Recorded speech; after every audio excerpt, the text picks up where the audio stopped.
Seguindo então com o nosso ATPC, nós vamos falar um pouco sobre partículas elementares. Temos então uma tabela mostrando aí as partículas elementares conhecidas. Nós temos os férmions, que compreendem os quarks e os leptons, e os bósons, né? São as partículas como fóton, gluon, bóson Z, bóson W, bóson de Higgs. As partículas de matéria são os férmions, os quarks e os leptons. E as partículas que exercem força são os bósons. As forças fundamentais são a gravidade, o eletromagnetismo, a força nuclear forte e a força nuclear fraca. Os quarks podem ter cargas positiva ou negativa. Apenas os quarks up e down são encontrados na natureza. Os outros tipos são altamente instáveis e produzidos apenas em aceleradores de partículas. Os quarks também são afetados por todas as forças elementares. No mesmo sistema, não podem existir dois férmions no mesmo estado quântico, ou seja, dentro de um sistema, você não pode ter dois férmions iguais. Então, considerando que os elétrons são férmions, isso ajuda a gente a explicar os orbitais atômicos e por que eles seguem o princípio da exclusão de Pauli. Os leptons podem ter carga negativa, como é o caso do elétron, ou não ter carga.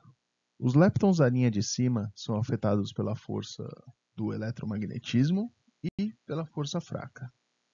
Os elétrons são os responsáveis pelas interações químicas e pela emissão de luz. Já os leptons da linha de baixo, os neutrinos, eles interagem apenas com a força fraca. Os bósons são as partículas capazes de transmitir forças. Podem existir um número infinito de bósons no mesmo lugar ao mesmo tempo. Os bósons W e Z são as partículas que carregam a força nuclear fraca. Os gluons são as partículas carregadoras da força nuclear forte e também mantêm os quarks juntos dentro dos prótons e dos nêutrons. E o bóson de Higgs é a menor parte do campo de Higgs, que nós vamos falar um pouquinho mais para frente.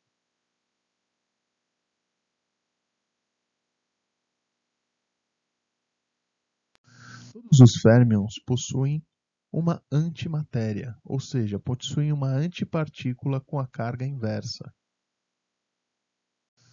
Falando mais um pouquinho sobre os quarks, eles possuem duas propriedades importantes. Uma a gente já falou, que é o nome, que também é chamado de sabor.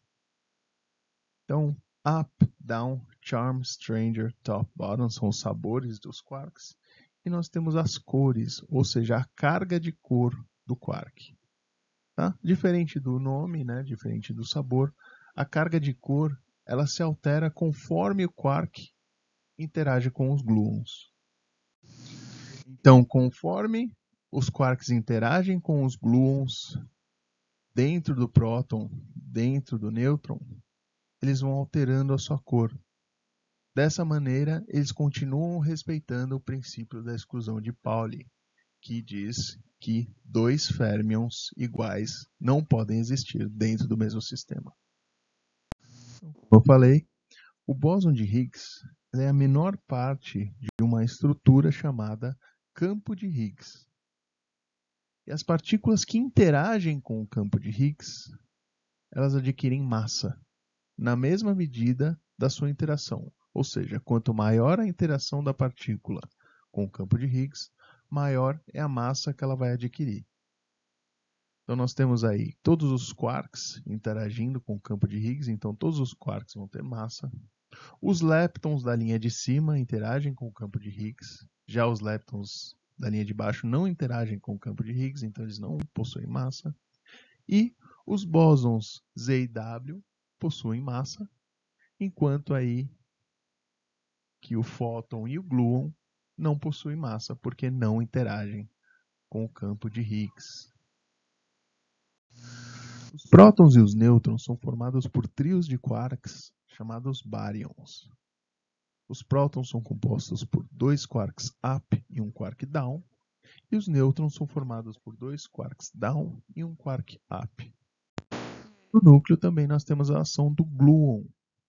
O gluon é o que vai manter esses trios de quarks juntos e vai exercer também a força forte, né, que é a força nuclear forte, que se contrapõe aí à repulsão das cargas iguais dos prótons e mantém o núcleo aí junto. Então, as contas das cargas dos quarks up e down, nós vamos aí encontrar a carga do próton e a carga do nêutron. Temos também um lepton, que nós chamamos de elétron, que é o responsável aí pela interação química entre as substâncias e também pela emissão de luz. Então nós temos duas representações aí de um bárion, né? Que são aí os trios de quarks que formam os prótons e os nêutrons. Uma mostrando aí de como elas são teorizadas de se comportarem enquanto elas estão aí formando os prótons e os nêutrons.